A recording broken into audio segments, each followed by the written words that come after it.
Gostaria de convidá-lo aí mesmo no seu lugar a fechar os seus olhos, a curvar a sua cabeça, a fim de que nós oremos para que o Espírito Santo fale conosco nesta noite, a fim de que as verdades espirituais que o Senhor deseja compartilhar aos nossos corações sejam verdadeiramente transformadas em revelação no Espírito. Vamos orar.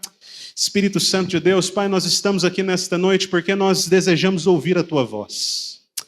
Senhor, nós desejamos ser provocados, impelidos pelo Teu Espírito. Pai, nós desejamos crescer no entendimento da Tua verdade. Desejamos, Espírito Santo de Deus, ouvir a Tua voz de forma minuciosa, detalhista, cirúrgica. Senhor, impele-nos, inspira-nos nesta noite. Jesus, abre os nossos olhos e expande, Senhor, a nossa visão. Alarga as nossas fronteiras nesta noite, Pai, de forma que compreendamos a grandeza do privilégio que temos enquanto filhos do Senhor, enquanto vocacionados pelo Senhor, enquanto chamados pelo Senhor para uma obra que excede a nossa capacidade de compreensão. Senhor, obrigado. Obrigado, Senhor, porque em tudo, em todas as coisas, o Senhor tem sido gracioso, o Senhor tem sido bom. Ah, Senhor, e que nesta noite, uma vez mais, possamos nos assentar à sua mesa e comer o pão transformador, o maná vivo do céu, que é a Tua palavra, em nome de Jesus. Amém e amém. Glória a Deus, queridos. Queridos, eu gostaria de hoje falar a respeito de algo que desde a ocasião em que nós verdadeiramente chegamos aqui no Brasil, depois da nossa primeira experiência de 4 meses à frente da igreja em Londres, que hoje é liderada pelo pastor Dênio, na Inglaterra, é uma palavra que o Espírito Santo ele tem construído no meu coração, ele tem pavimentado essa palavra, ele tem consolidado essas verdades. E a grande realidade no que tange a forma como o Senhor espera que nós nos portemos enquanto filhos de Deus, é que tenhamos a compreensão correta acerca de qual é a nossa condição diante de Deus. Veja, o que isso significa? Isso significa que a forma como nós nos enxergamos importa.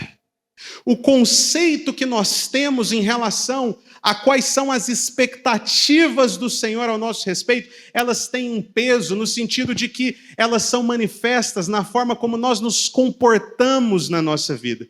E é nesse sentido que é fundamental que todos nós, enquanto filhos de Deus, compreendamos qual é o conceito do envio, qual é o conceito do enviado, qual é o conceito daquele que é comissionado pelo Senhor para um propósito, para uma missão, e algo que envolve uma disposição de coração e de atitude, a fim de que nós correspondamos ao chamado de Deus. Amém, queridos?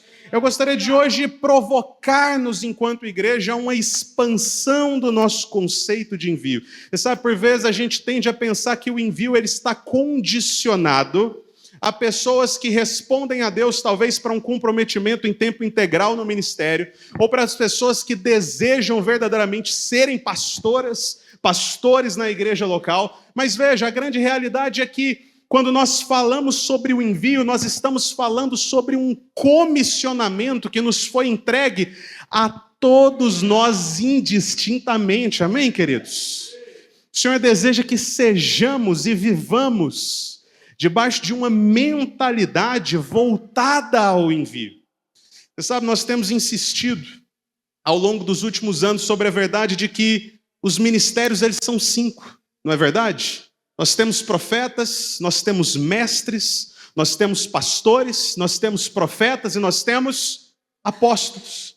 E nós temos crescido no entendimento de que é natural que haja uma fluência mais significativa no desempenho de uma dessas funções, de um desses ministérios. É natural que nos identifiquemos talvez mais com o ensino ou com o evangelismo, mas isso não nos omite da necessidade de que todos nós sejamos profetas, no sentido de que devemos profetizar, devemos fazer uso desse dom. O Senhor deseja que todos nós sejamos apacentadores uns dos outros. O Senhor deseja que todos nós sejamos testemunhas vivas do Evangelho como verdadeiros evangelistas do Reino. O Espírito Santo de Deus, Ele deseja que nós fluamos em tudo aquilo que nos compete. Isso significa enxergar os 5 ministérios como um comissionamento que foi dado a todos nós. Amém, queridos? E você sabe, é muito comum que dentro dessa perspectiva, nós ignoremos talvez aquele que é um dos ministérios mais confrontadores, diante do qual todos nós precisamos responder. E isso nos fala precisamente do ministério apostólico. Veja, o que significa o termo apóstolo? O termo apóstolo nada mais é do que enviado. O que é um apóstolo? Um apóstolo é alguém que é enviado.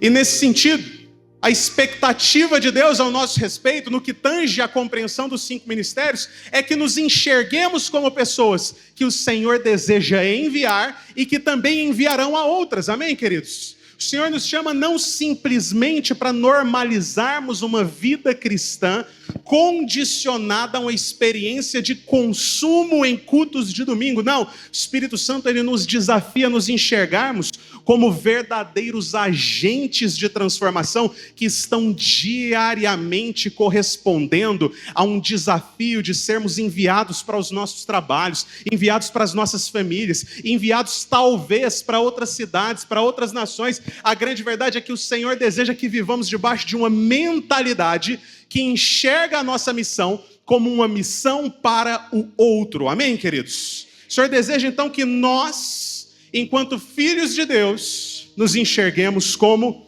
enviados. Esse é o confronto do Novo Testamento. O confronto do Novo Testamento é para que percebamos a grandeza da oportunidade que está diante de nós. Você sabe, todo missionário gosta de ler o texto, né?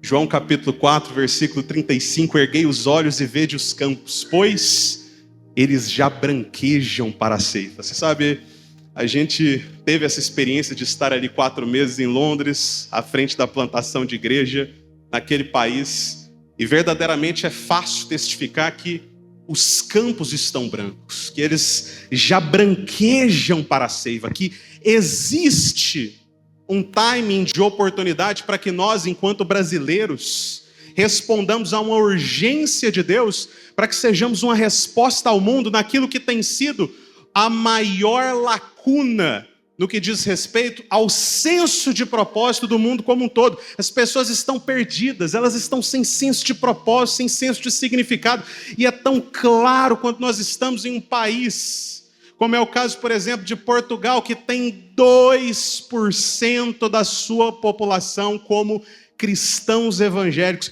Como é claro, como é nítido que a prosperidade material não necessariamente significa um preenchimento com aquilo que verdadeiramente importa. Isso nos fala de uma vida onde nós conhecemos aquele que nos fez para o seu propósito. Amém, queridos?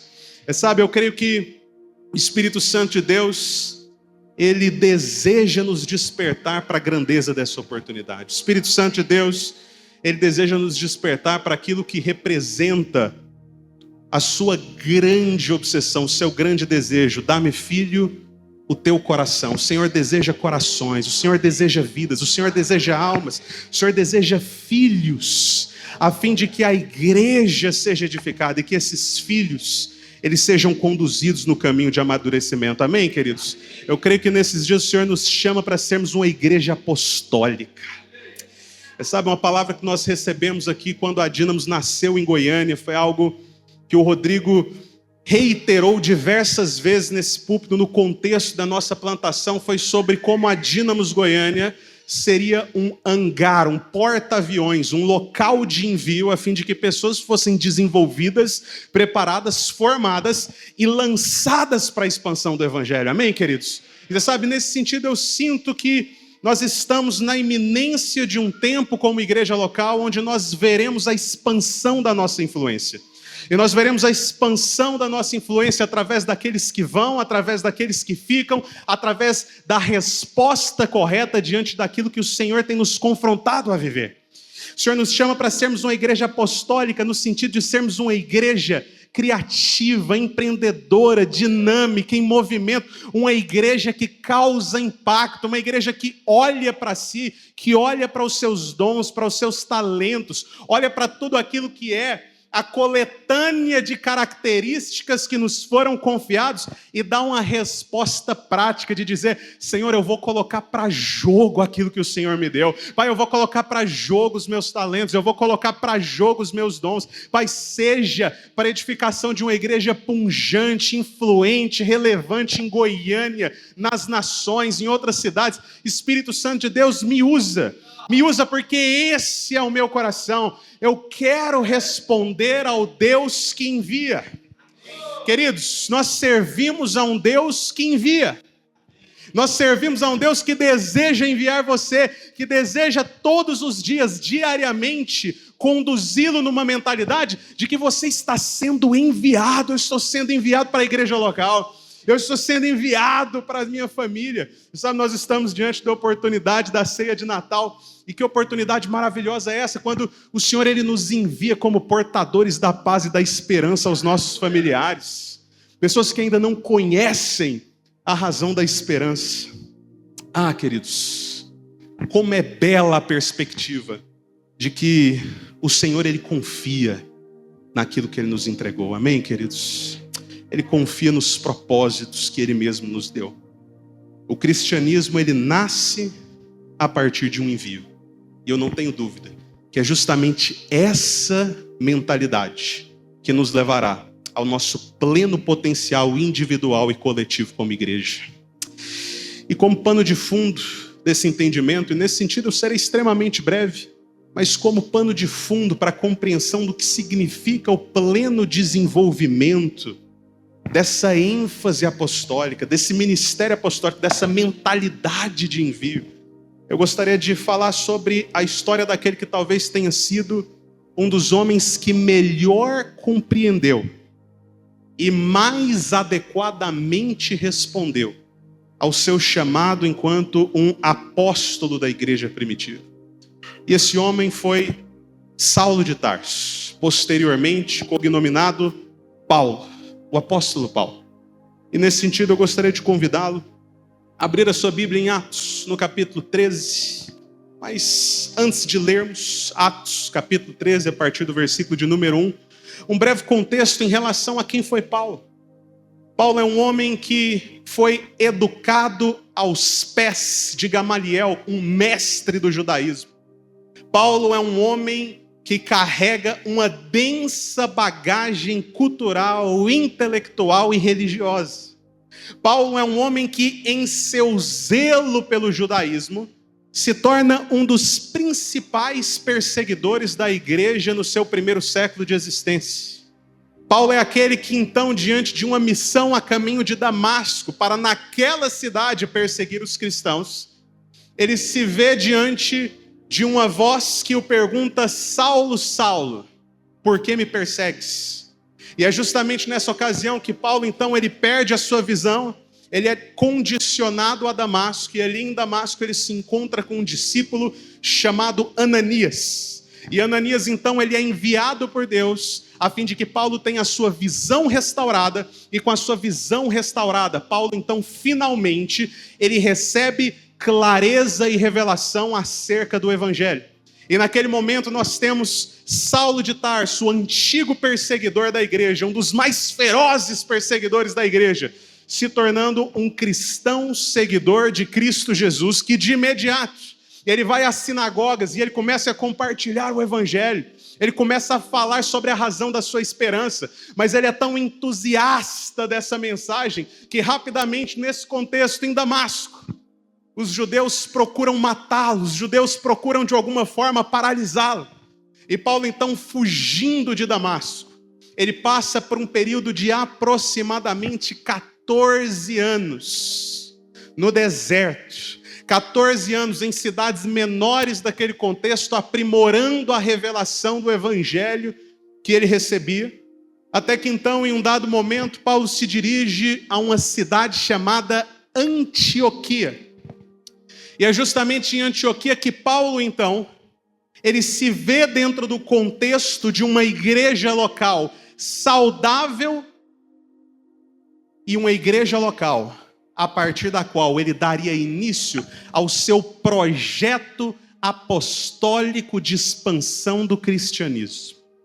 E é nesse ponto da história que nós chegamos em Atos, no capítulo 13, versículo de número 1, onde o médico Lucas relata: havia na igreja de Antioquia profetas e mestres: Barnabé, Simeão, por sobrenome Níger, Lúcio de Cirene, Manaém, colasso de Herodes, ou seja, alguém que havia sido instruído em termos educacionais ao lado de Herodes, alguém da alta sociedade de Antioquia, o tetrarca, e Saulo. Opa!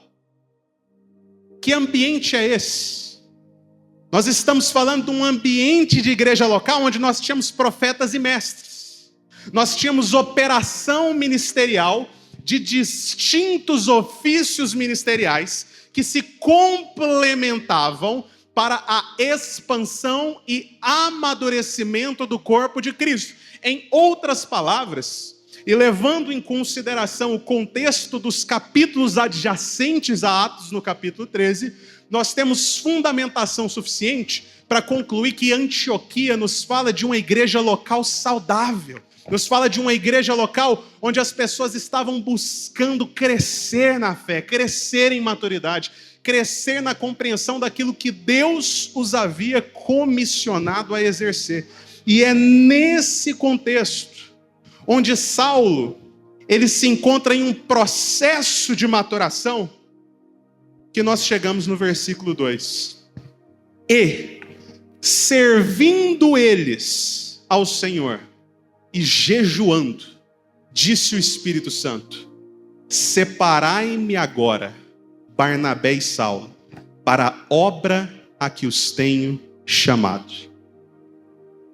Versículo 3. Então, jejuando e orando, impondo sobre eles as mãos, os despediram.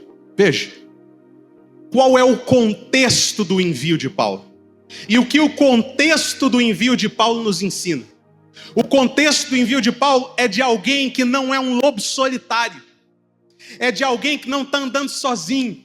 O contexto do envio de Paulo é de alguém que está servindo ao Senhor, ele está jejuando, ele é ativo na prática das disciplinas espirituais em uma igreja que busca crescer em saúde e maturidade, e é nesse contexto que Saulo e Barnabé são separados para uma obra específica. Amém, queridos? Você sabe, nós poderíamos extrair uma série de ensinos e aprendizados tão somente a partir desses textos, mas eu gostaria de enfatizar dois deles. O primeiro é: o envio, ele exige um preparo prévio. O Senhor deseja que, para que sejamos verdadeiramente apostólicos na nossa forma de viver, que sejamos sérios e comprometidos em relação ao contexto apto para nos preparar que nos cerca. Isso nos fala de uma vida ativa no que diz respeito ao nosso desenvolvimento enquanto filhos de Deus. Isso nos fala de uma vida de compromisso com as disciplinas espirituais. E talvez você pense: pastor, mas isso é muito óbvio. Veja, é justamente a falta de prática das maiores obviedades que nos levam aos maiores prejuízos. A fim de que verdadeiramente, nesse período de Natal, sejamos enviados enquanto estivermos ali com as nossas famílias, a fim de que verdadeiramente sejamos enviados efetivos quando estivermos no nosso trabalho, na nossa faculdade, onde quer que estejamos. É necessário que internalizemos a necessidade que, enquanto filhos, filhas de Deus, o Senhor deseja nos formar, Ele deseja nos preparar, Ele deseja nos instruir, nos provocar a respondermos diante daquilo que tem sido nos proporcionado. Amém, queridos? Mas não simplesmente isso. O segundo princípio que aqui consta é o fato de que o ambiente de Saulo, o contexto de Saulo, é fundamental para que ele seja desenvolvido ao ponto de, a essa altura, poder proporcionar uma resposta certa a Deus. Você sabe, a gente fala muito sobre os alvos para 2025, e aquilo que a gente quer alcançar no novo ano. Isso é maravilhoso, isso é legítimo, isso é importante. Mas você sabe, juntamente com os alvos, nós precisamos também definir as coisas que nós precisamos extinguir da nossa conduta, a fim de que esses alvos sejam alcançados. Queridos, quem são as pessoas que nos cercam? Quem são as pessoas que falam nas nossas vidas? Quem são as pessoas com as quais nós compartilhamos a nossa intimidade? Quais são as nossas rodas? Será que nós temos estado ao lado dos escarnecedores ou daqueles que desejam um impulsionamento do que Deus nos confiou? Queridos, você sabe, para que vivamos um 2025 diferente, nós precisamos também de comportamentos que se alinhem com essa expectativa. Amém, queridos? E nesse sentido, eu quero declarar que 2025 vai ser um ano de ambientes enriquecedores, de ambientes que te promovem, um ano de ambientes que te inspiram, que te instigam, que te despertam, que em alguma medida te confrontam. Ambientes que em alguma medida te levam à necessidade de dar uma resposta mais incisiva, uma resposta mais radical. Mas veja, é em ambientes como esse que o Espírito Santo ele nos forma a fim de que sejamos enviados efetivamente por Ele. Queridos, ao longo da primeira viagem missionária de Paulo, juntamente com Barnabé, diversas igrejas são plantadas. E nós temos a operação sucessiva. O livro de Atos é um livro que nos narra uma maravilhosa história de curas, milagres, sinais, salvação. Sim, também histórias de resistência à expansão do Evangelho, mas a grande conclusão dessa primeira viagem missionária, eu acredito que nos traz um dos elementos mais fundamentais para a definição do sucesso apostólico de Paulo. E aqui eu quero inclusive confrontar a nossa compreensão acerca do que o sucesso significa. Em Atos, no mesmo capítulo de número 13, a partir do versículo de número 21. A palavra de Deus nos diz, Atos capítulo 13, a partir do versículo de número 21. A palavra de Deus nos diz: e tendo anunciado o evangelho naquela cidade, e feito muitos discípulos, voltaram para Listra e Icônio e Antioquia.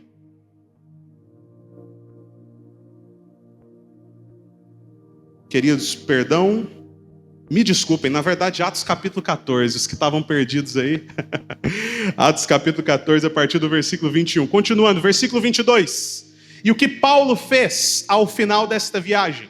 Fortalecendo a alma dos discípulos e exortando-os a permanecer firmes na fé e mostrando que através de muitas tribulações nos importa entrar no reino de Deus, e promovendo-lhes em cada igreja a eleição de presbíteros, e depois de orar com Jesus, os encomendaram ao Senhor em quem haviam crido. Então veja, o que Paulo faz? Paulo planta igrejas, Paulo responde ao seu envio, e Paulo, nesse contexto, ele é incisivo durante o retorno à sua igreja mãe em Antioquia, passar por cada uma dessas igrejas, fazendo o quê? Confirmando os seus discípulos. Em outras palavras, Paulo ele é estratégico, não simplesmente na delegação de funções. Paulo é estratégico na multiplicação de autoridade. Amém, queridos? Você sabe, algo que tem me confrontado muito nesses dias é justamente o entendimento de que o Senhor nos chama, todos nós, enquanto filhos de Deus, para que nós nos enxerguemos como líderes e que sejamos multiplicadores de liderança. Multiplicadores de liderança. Nós estávamos na conferência em São Paulo alguns meses atrás e uma palavra que nos confrontou muito como igreja foi a que foi ministrada pelo pastor Douglas Gonçalves, onde ele disse: o que é o sucesso? O sucesso não é uma igreja lotada de filhos. O sucesso é uma mesa composta por pais. E existe uma diferença muito grande entre uma igreja lotada de filhos e uma mesa formada por pais. Porque nesse sentido, o que o Espírito Santo nos instiga a fazer enquanto cidadãos do reino que possuem uma mentalidade apostólica é que nós sejamos multiplicadores daquilo que o Senhor nos confiou. E isso significa que nós não simplesmente somos enviados, mas o Senhor, Ele nos comissiona a formar e enviar a outros. Você sabe, quando nós falamos sobre o cristianismo, nós não estamos falando sobre uma prática religiosa individualista. Nós estamos falando sobre um princípio e uma mentalidade que vai sempre nos levar à formação e ao investimento no outro. E você sabe, nesse sentido, se nós temos falado aqui sobre atitudes norteadoras de um 2025 sensacional, extraordinária, além do nosso ambiente, você sabe, algo que o Espírito Santo tem me confrontado nesses dias, é que 2025 seja um ano em sermos intencionais, em multiplicar aquilo que Deus tem nos dado. Sabe, que seja um ano de nós nos questionarmos, quem são as pessoas em quem nós temos investido? Quem são as pessoas que nós temos amado? Quem são as pessoas que nós temos formado enquanto pais? E não como nossos discípulos, evidentemente, mas como discípulos de Cristo, a fim de que eles desempenhem uma missão. Você sabe, o Espírito Santo, ele tem nos chamado nesses dias a sermos uma igreja impactante, amém, queridos? A sermos uma igreja influente, amém? Uma igreja relevante, amém? Mas isso passa pela multiplicação da nossa liderança. Isso passa pela multiplicação de paternidade. Isso passa pela construção de uma igreja onde nós não simplesmente expandimos o número de pessoas, mas nós expandimos o número de pais que estão dispostos a morrer em prol daqueles que têm sido confiados a eles, a fim de que nós sejamos a resposta que a nossa geração precisa. Amém, queridos? Queridos, aqui, caminhando evidentemente para a finalização dessa palavra. Isso aí é um perigo isso aí, viu? Queridos, uma das experiências mais enriquecedoras que eu tive nesse ano foi essa ocasião em que nós estávamos em São Paulo e lá eu me encontrei com o Gustavo. Gustavo e a Lídia são um casal que eu e a Nath nós amamos muito. Nós tivemos o privilégio de vê-los nascer em um grupo de conexão. A Lídia não, a Lídia já era cristã, mas o Gustavo especificamente, nós vimos o processo de conversão dele em um grupo de conexão aqui em Goiânia. E nós estávamos lá em São Paulo e nós nos encontramos com eles. E a gente saiu para comer. E a gente, em uma certa ocasião, estava ali na Dínamo São Mateus, tive a oportunidade de pregar e lá chegou o Gustavo e a Lídia. Mas o que mais me alegrou foi que no momento em que eles chegaram, eles não estavam sozinhos, havia um casal que os acompanhava. E eu então, intencionalmente, perguntei, poxa, Gustavo, quem são esses? E ele foi pronto em me dizer, poxa, Nery, esse é um casal que nós conhecemos aqui em São Paulo, e são pessoas para as quais nós temos pregado, nós temos convidado eles para participar dos cultos, eles não são cristãos ainda, mas eles têm participado das reuniões junto conosco, eles têm buscado mais conhecimento espiritual e a gente tem vivido algo incrível aqui nesse sentido.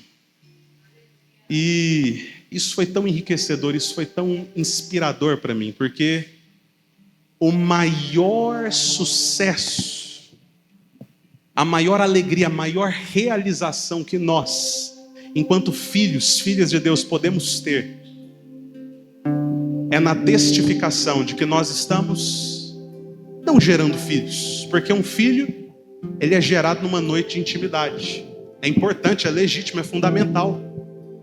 Mas mais trabalho do que gerar um filho é você formar um pai. E quando nós formamos novos pais, quando nós multiplicamos liderança, no sentido de formar pessoas independentes, pessoas que em alguma medida, o dele fala muito sobre isso, eu acho isso tão confrontativo, pessoas que nos fazem nos sentir descartáveis, porque entenderam aquilo que Deus comissionou a elas, porque responderam ativamente a isso e têm então multiplicado aquilo que Deus as tem confiado. Quando nós multiplicamos paternidade, nós estamos verdadeiramente construindo uma igreja saudável. Sabe, quando eu e a Nath nós somos perguntados, poxa, o que vocês vão fazer em Lisboa? Quais que vão ser as ênfases? Quais que vão ser os primeiros passos? Eu amo essa pergunta e eu amo a oportunidade de poder dizer que o nosso grande objetivo ali vai ser formar pais à mesa junto com nós, que irão multiplicar mais pais, irão gerar mais filhos, E nós assim iremos embelezar a noiva de Cristo, a noiva madura, a noiva bela, a noiva virtuosa. O Senhor nos chama, queridos, nesse ano, para multiplicarmos aquilo que tem sido confiado a nós, para não restringirmos a nós mesmos a grandeza daquilo que o Senhor nos tem provocado a realizar. Gostaria nesse momento de convidá-la a se colocar de pé.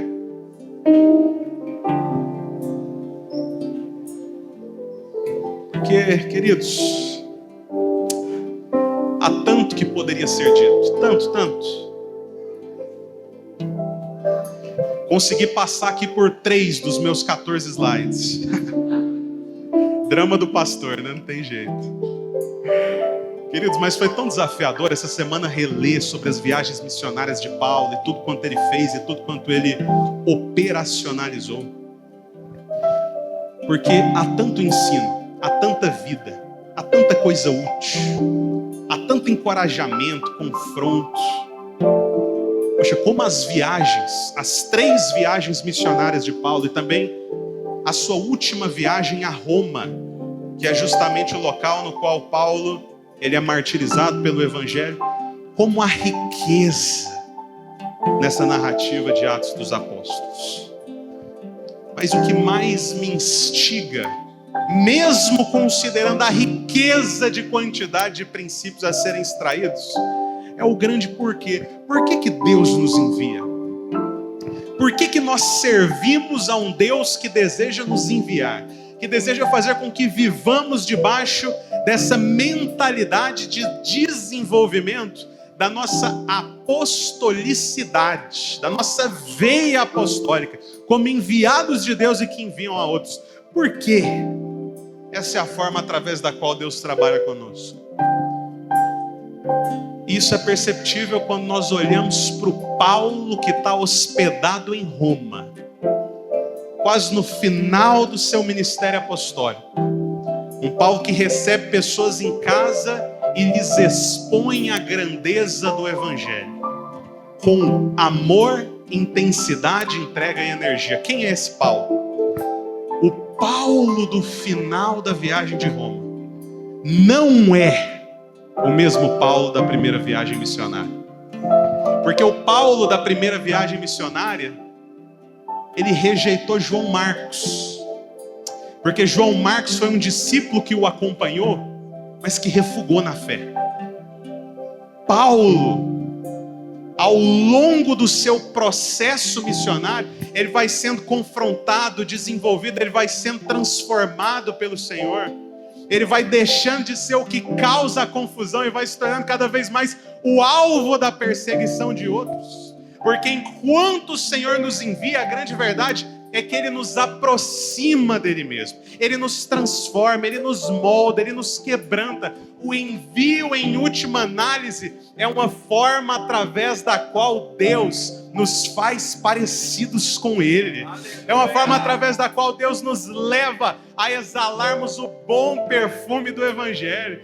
Queridos, nós estivemos lá, nós sabemos, o campo missionário ele não é romântico, ele tem desafios. Ele tem uma série de demandas, mas veja, é justamente em lugares assim onde a gente sai da nossa zona de conforto, é justamente quando a gente se instiga a uma resposta mais incisiva, mais comprometedora, que vai envolver mais responsabilidade, que o Senhor ele nos leva ao fim de nós mesmos, e é o vaso quebrado que então possibilita que o doce perfume de Cristo exale através das nossas vidas. Queridos, que nesse tempo, que nesse final de 2014, início de 2025, que como igreja local, o Espírito Santo ele nos instigue a uma mentalidade apostólica, a um estilo de vida apostólico. Isso significa um estilo de vida onde nós dizemos sim. Sim para aquilo que eventualmente é inconveniente. Sim para aquilo que eventualmente é difícil, é desconfortável. Mas que digamos sim para aquilo que é o local para o qual o Senhor tem nos enviado, a ênfase que o Senhor tem nos dado. Há muitos aqui em Goiânia, eu sinto no meu espírito, aqui mesmo a partir dessa cidade, enquanto enviados para suas famílias, trabalhos, para o seu círculo de relacionamento. O Senhor te chama para ser uma voz de influência, para ser alguém que instiga, desperta, forma e que expõe frutos que foram gerados pelo Espírito. Mas há muitos também, eu sinto o Espírito Santo te instigando, te despertando a sonhar com outras cidades, sonhar com outras nações, sonhar com algo que Ele mesmo está gerando, que Ele mesmo está produzindo e que Ele mesmo há de executar a partir da nossa disponibilidade.